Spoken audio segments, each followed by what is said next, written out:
Sí que se ha notado ese temporal, no en forma de lluvia, que ya nos gustaría en Valencia que lloviera un poco, pero sí que se ha notado con esos vendavales y ese temporal marítimo que ha sido protagonista, por ejemplo, en provincias como Castellón, donde las rachas de viento han superado estos días los 120 kilómetros por hora. En Alicante, sin embargo, el protagonista ha sido una vez más ese temporal marítimo que en localidades como Denia ha causado bastantes destrozos. Pero la situación, como veis hoy, ha cambiado completamente. Aquí en Valencia superamos hoy los 20 grados de temperatura. Hace un día fantástico para pasear por este paseo de la Malvarrosa de Valencia, pasear por la arena, aprovechar para hacer deporte e incluso hemos podido ver algún atrevido que se mete en el agua, aunque sea solo los pies.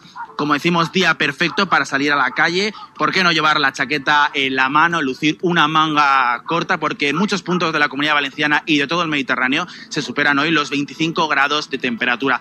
Y digo que hay que disfrutar del día porque, atención, la semana que viene esto cambia completamente, vuelven las borrascas, no traerán lluvia, pero sí temporales de viento y de oleaje marítimo que en zonas como Baleares se repetirán, como ya ha sucedido estos últimos días, donde han tenido unos cuantos problemas. Gracias, Cristian, por esa conexión. Mañana recuerdan esa